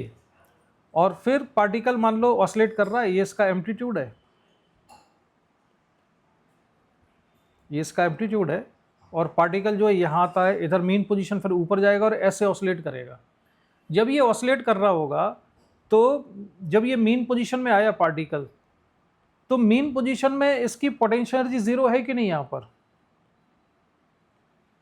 जब ये पार्टिकल मीन पोजीशन में है तो इसकी पोटेंशियल एनर्जी ज़ीरो है कि नहीं? सिस्टम की नहीं है, क्योंकि मीन पोजीशन में स्प्रिंग ऑलरेडी एलोंगेटेड है। कितनी एलोंगेटेड है? एक्स नॉट के बराबर। X not equal to mg/k है। मीन पोजीशन में पोटेंशियल एनर्जी ज़ीरो नहीं है इसमें, लेकिन इस वाले सिस्टम में, हॉरिजॉन्टल स्प्रिंग ब्लॉक सिस्टम में, मीन पोजीशन में पोटेंशियल एनर्जी यहाँ पर ज़ीरो थी। क्लियर हुआ इसमें दोनों चीज़ें? ठीक है। अरे सार्थक बताओ जरा, समझ में आएगी ये बात कि नहीं? हाँ सर, समझ में आ गया। तो मीन पोजीशन में काइनेटिक एनर्जी मैक्सिमम होगी, ये तो कंफर्म है, लेकिन मीन पोजीशन में पोटेंशियल एनर्जी जीरो होगी, ये कंफर्म नहीं है। काव्य, बात समझ में आई है? हाँ सर। तो फिर पोटेंशियल एनर्जी मैक्सिमम होती कहां पर है? पोटेंशियल एनर्जी मैक्सिमम कहां पर होती है? एक्सट्रीम पोजीशन में। Potential energy is maximum, note कर लेना इसको, potential energy is maximum in extreme position.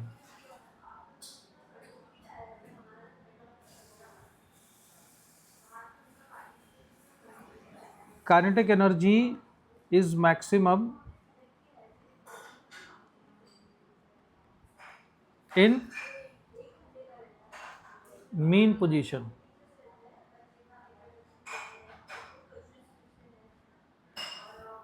But potential energy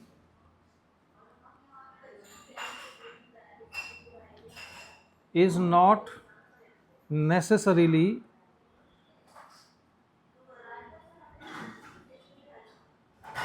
zero in mean position. Mean position में पोटेंशियल एनर्जी जीरो हो ये जरूरी नहीं होता है। एक्सट्रीम पोजीशन में काइनेटिक एनर्जी जीरो हो ये जरूरी होता है। Kinetic energy is zero in extreme position. Kinetic energy extreme position में जीरो होती है, जरूरी है। पोटेंशियल एनर्जी एक्सट्रीम पोजीशन में मैक्सिमम होती है, ये भी जरूरी है। बात समझ में आई? लेकिन पोटेंशियल एनर्जी मीन पोजीशन में जीरो होगी ये जरूरी नहीं है, हो भी सकती है, नहीं भी हो सकती है। ठीक है। तो एक्सट्रीम पोजीशन में पोटेंशियल एनर्जी क्या होगी? Potential energy in extreme position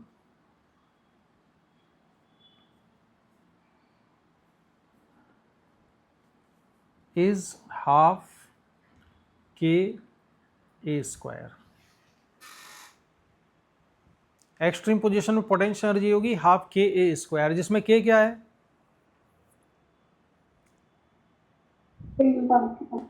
हाँ, अब ये याद रखना, इसलिए मैंने ये जरूरी नहीं है स्प्रिंग कांस्टेंट हो। ये हम किस चीज़ की, मैं जनरल इक्वेशन बता रहा हूँ। अगर स्प्रिंग ब्लॉक सिस्टम है तब भी ये के स्प्रिंग कांस्टेंट नहीं है। कैसे? मैक्सिमम एलोंगेशन, स्प्रिंग का मैक्सिमम एलोंगेशन एक्सट्रीम पोजीशन में कितना हो जाएगा, के ए के बराबर। अब कंफ्यूज मत हो ना, इसमें इस के ए में के स्प्रिंग कांस्टेंट है, लेकिन ऊपर वाले के में वो स्प्रिंग कांस्टेंट नहीं था। यहां पर ये वाला के क्या है, स्प्रिंग कांस्टेंट है। अब तुम लोग यार पढ़ते पढ़ते मैच्योर हो गए तो समझ में आ रहा होगा कि x जब एलोंगेशन होता है या कंप्रेशन होता है तो स्प्रिंग फोर्स की वैल्यू कितनी लिखते हैं हम, के एक्स लिखते हैं। मैक्सिमम एलोंगेशन कितना है यहाँ पर, सॉरी के ए लिख दिया मैंने, मैक्सिमम एलोंगेशन कितना है, ए के बराबर है। तो स्प्रिंग की पोटेंशियल एनर्जी कितनी होगी, potential energy of the spring is 1/2 के ए स्क्वायर। अब इसमें ये स्प्रिंग कांस्टेंट है, लेकिन अगर हम जनरल केस की बात करें तो काइनेटिक एनर्जी का एक्सप्रेशन कितना आया था, काइनेटिक एनर्जी आई थी half m omega square a square minus x square. Kinetic energy आई थी half m omega square into a square minus x square. ठीक है।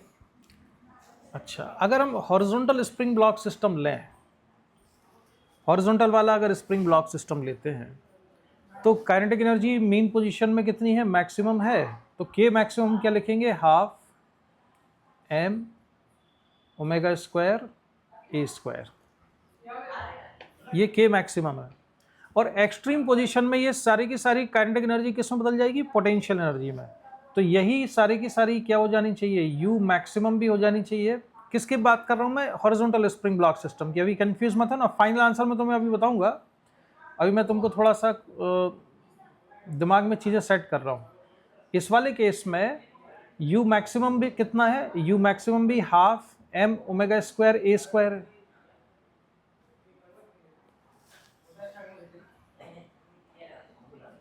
के मैक्सिमम भी इतना ही है और यू मैक्सिमम भी इतना ही है, क्योंकि एक्सट्रीम पोजीशन में सारी की सारी काइनेटिक एनर्जी पोटेंशियल एनर्जी में कन्वर्ट हो जाएगी।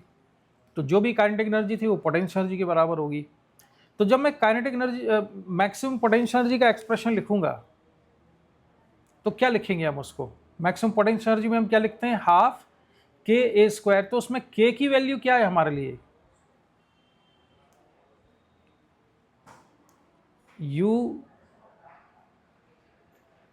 यू मैक्सिमम इज हाफ के ए स्क्वायर, जिसमें के क्या है, के इक्वल टू, अब ये स्प्रिंग कांस्टेंट नहीं है, यहाँ पर इसकी वैल्यू है एम ओमेगा स्क्वायर। ये वाला जो कांस्टेंट है ना, इसको कंपेयर करो इससे, एम ओमेगा स्क्वायर किसके बराबर लिख दिया हमने, के। तो k equal to m omega square है। ठीक है, ओमेगा इक्वल टू कितना हो जाएगा, under root k by m. ये वो वाला ओमेगा है, under root k by M.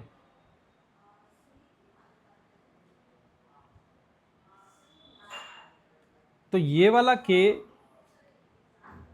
Spring block system में स्प्रिंग कांस्टेंट के बराबर है, लेकिन अगर एसएचएम जरूरी थोड़े कि स्प्रिंग ब्लॉक सिस्टम का ही हो रहा हो, तो एक्चुअल में किसके बराबर होगा, वो होगा एम ओमेगा स्क्वायर के बराबर। तो पोटेंशियल एनर्जी का एक्सप्रेशन तुम्हें क्या लिखना है, पोटेंशियल एनर्जी का एक्सप्रेशन होगा U इक्वल टू हाफ के ए स्क्वायर, जिसमें के क्या लिखा करेंगे हम, एम ओमेगा स्क्वायर। ठीक है। अब स्प्रिंग ब्लॉक सिस्टम का जो टाइम पीरियड होता है उसमें ओमेगा की वैल्यू क्या होती है, ओमेगा कितना होता है, under root k by M होता है ना। तो उसको मैंने के बाई एम लिखा, तो ये एम से एम कैंसिल हो जाएगा, तो ये k is equal to spring constant के बराबर आ जाएगा। तो ये वाला जो कांस्टेंट के है ना, ये स्प्रिंग कांस्टेंट के बराबर एक स्पेशल केस में है जब स्प्रिंग ब्लॉक सिस्टम का ऑसिलेशन चल रहा हो। लेकिन अगर कोई और दूसरा सिंपल हार्मोनिक मोशन चल रहा है तो पोटेंशियल एनर्जी के एक्सप्रेशन में के का मतलब क्या है, क्या चीज है ये के, एम ओमेगा स्क्वायर। ठीक है। तो पोटेंशियल एनर्जी का एक्सप्रेशन लिखा करेंगे हम M omega square into a square. ये कौन सी पोटेंशियल एनर्जी हो जाएगी, मैक्सिमम, ये मैक्सिमम पोटेंशियल एनर्जी होगी। और ये कहाँ पर होगी, एक्सट्रीम पोजीशन में। के ए स्क्वायर। और किसी जनरल पोजीशन में पोटेंशियल एनर्जी लिखना है तो क्या लिखेंगे, यू किसी जनरल पोजीशन में हो जाएगी हाफ के इंटू एक्स स्क्वायर। जब पार्टिकल मीन पोजीशन से कितना दूर है, एक्स डिस्टेंस पर है, तो उसकी पोटेंशियल एनर्जी कितनी है, हाफ के एक्स स्क्वायर। और उसमें के क्या चीज है, स्प्रिंग कांस्टेंट नहीं है, के क्या चीज है, m omega square. M omega square है। अब मैं बस अब जनरल रिलेशन पे आने वाला हूँ। लेकिन पोटेंशियल एनर्जी मीन पोजीशन में जीरो हो ये हर केस में जरूरी नहीं होता है। तो पोटेंशियल एनर्जी का एक्सप्रेशन क्या लिखेंगे हम, पोटेंशियल एनर्जी का जनरल एक्सप्रेशन होगा हमारा U is equal to u naught plus half k x square, जिसमें के की वैल्यू कितनी है, के इक्वल टू है एम ओमेगा स्क्वायर। और यू नॉट क्या है, यू नॉट है potential energy in mean position. Mean position में पोटेंशियल एनर्जी कितने लिखेंगे हम, यू नॉट। अगर मीन पोजीशन में पोटेंशियल एनर्जी जीरो है तो जनरल फार्मूला क्या हो जाएगा, simple half k x square. लेकिन मीन पोजीशन में पोटेंशियल एनर्जी जीरो नहीं है तो एक्सप्रेशन बनेगा u equal to u naught plus half k x square. समझ आया, समझ गए भाई ये। और काइनेटिक एनर्जी का एक्सप्रेशन में कोई ज़्यादा उसमें कोई इधर उधर बात की चीज़ नहीं है, वो सिंपल है हाफ कितना,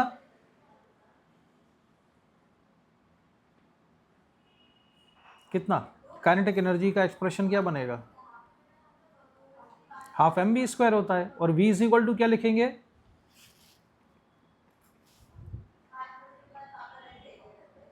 ओमेगा स्क्वायर इंटू, बोलो, ए स्क्वायर माइनस एक्स स्क्वायर। हाँ ये हो जाएगा। और ये एम ओमेगा स्क्वायर किसके बराबर है, के, तो ये बन जाएगा 1/2 के ए स्क्वायर माइनस एक्स स्क्वायर। ये काइनेटिक एनर्जी का जनरल एक्सप्रेशन है। और इसमें फिर बता दूं के स्प्रिंग कांस्टेंट नहीं है, ये केवल स्प्रिंग कांस्टेंट के फॉर्मूले नहीं है।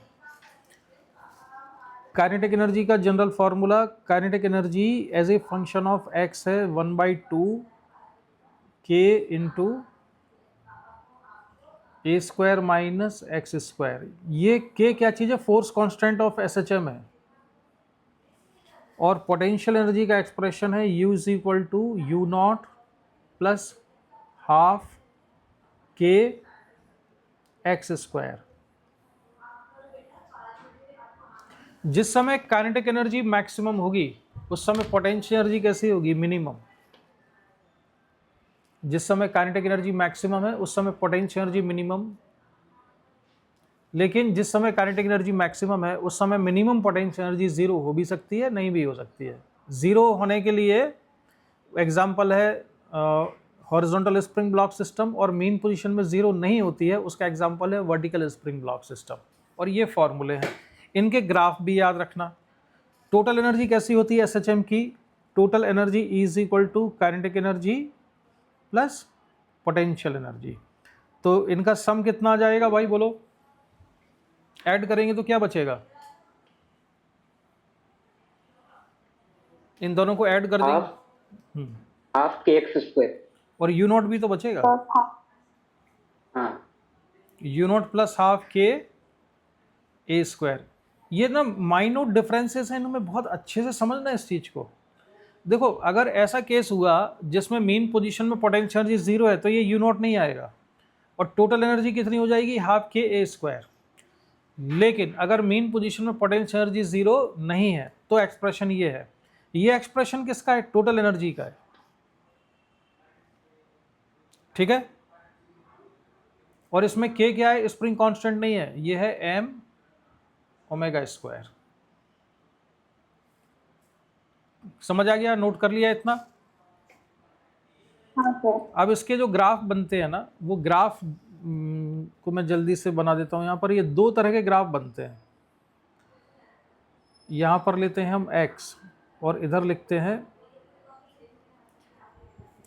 काइनेटिक एनर्जी और पोटेंशियल एनर्जी। तो काइनेटिक एनर्जी मीन पोजीशन में कितनी होती है, मैक्सिमम। तो काइनेटिक एनर्जी का ग्राफ यहाँ से स्टार्ट होता है, ये k मैक्सिमम, और वो ग्राफ ऐसे जाता है, ऐसे ऐसे ये पैराबोलिक ग्राफ बनेगा। यहाँ पर x is equal to minus a, यहाँ पर x is equal to plus a. Extreme position में काइनेटिक एनर्जी जीरो हो जाएगी। ठीक है, इसके बाद पोटेंशियल एनर्जी का ग्राफ भी पैराबोलिक बनता है।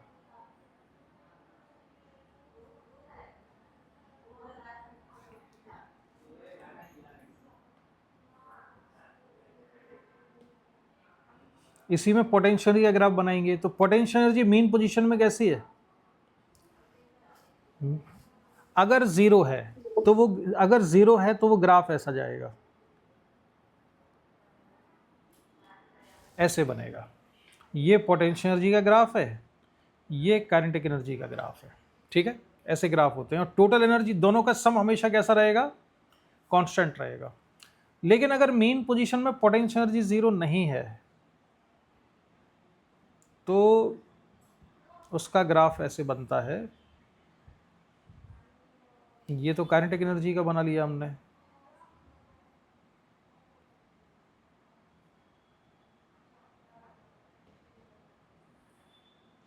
ये काइनेटिक एनर्जी का। और पोटेंशियल एनर्जी का जो ग्राफ जाएगा वो यहाँ नीचे से टच नहीं करेगा इसको, ये थोड़ा इधर रहेगा। यहाँ पे पोटेंशियल एनर्जी कितनी लिखेंगे हम? यू नॉट के बराबर। ये है a/2 और ये है माइनस a/2। समझ आया? दोनों ग्राफ का डिफरेंस क्लियर है? अगर मेन पोजीशन में पोटेंशियल एनर्जी जीरो नहीं है तो नीचे वाला, और जीरो है तो ऊपर वाला। क्लियर? Yes sir, clear. चलो अब ज़्यादा एक आध क्वेश्चन देख लें एनर्जी का। इसमें क्या पूछ रहे थे? हाँ चलो इसको सॉल्व कर लेते हैं। B1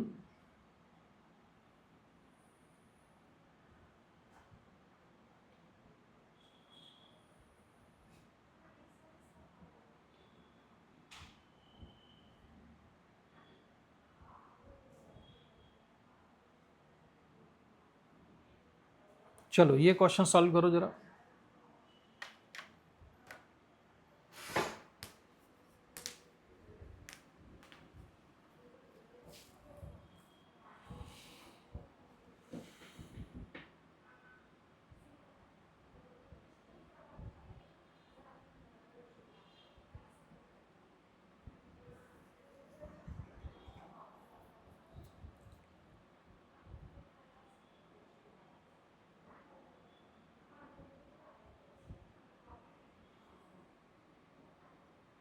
अब इसमें इन्होंने ऐसा कुछ दिया नहीं है कि मीन पोजीशन में पोटेंशियल एनर्जी जीरो है कि नहीं। तो हम कौन सा एक्सप्रेशन ले लेंगे?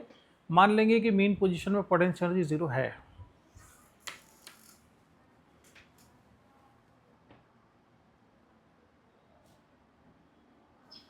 Five centimeter. Kinetic energy sir कितनी? Plus minus kinetic energy potential energy का 3 टाइम्स ही है। तो इसमें एक्सप्रेशन लिख दिया। काइनेटिक एनर्जी का फॉर्मूला क्या बनेगा? हाफ, बोलो कितना? Half m a square minus x a square minus square. X square. और ये हो जाएगा 3 into half m omega square x square. तो इसको सॉल्व करके x की वैल्यू कितनी आई? 5। Plus minus 5। Plus minus 5। ठीक है, तो at what distance from mean position? तो यही आंसर हो जाना चाहिए इसका, है ना? तो यही। अब इसमें यार ये पेन क्यों बना था? इसमें कुछ डिफ़िकल्ट क्या था आंसर में? कुछ आंसर एक बार इसका देख लेते हैं क्या है। B1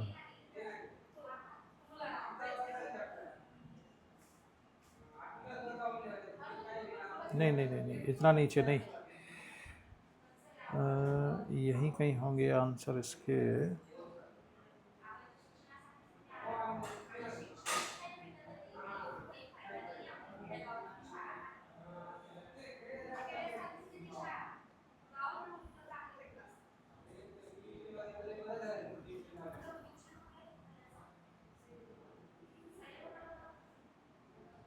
हाँ यही है ±5, ठीक है।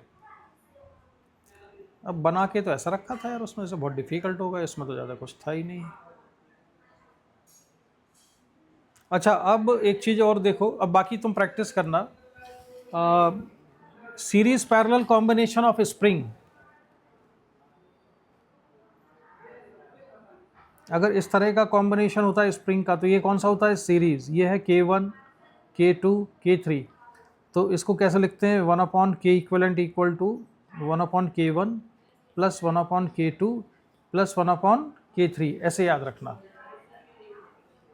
और पैरेलल कॉम्बिनेशन का मतलब होता है कि ये इधर, ये ऐसे, ये है K1, ये है K2, ये है ब्लॉक। तो इस केस में effective force constant K equivalent हो जाता है K1 प्लस K2 के बराबर। इसको तो मैं ऐसे देख के याद नहीं रखना है, सीरीज और पैरेलल देखने में सीरीज पैरेलल मतलब नहीं है। मतलब ये है कि फोर्स की डायरेक्शन दोनों की कैसी होनी चाहिए, सेम डायरेक्शन में फोर्स लगना चाहिए, और स्प्रिंग का जो एलोंगेशन या कंप्रेशन है वो सेम होना चाहिए। अगर मैं एक ब्लॉक लगा दूं यहाँ पर और इस ब्लॉक को आगे खिसकाऊं तो इसका एलोंगेशन अलग होगा, इसका अलग होगा, इसका अलग होगा, इन डिफरेंट होगा। लेकिन जो दूसरा वाला केस मैंने बनाया हुआ है यहाँ पर, इस वाले केस में अगर मैं ब्लॉक को राइट साइड ले जाता हूँ तो दोनों स्प्रिंग में एलोंगेशन कैसा है, या सेम होगा, या कंप्रेशन भी सेम होगा कंप्रेस करें तो इसमें अगर टाइम पीरियड निकालना होगा तो उसका टाइम पीरियड सिंपली हो जाएगा T = 2π√m/K1 प्लस K2।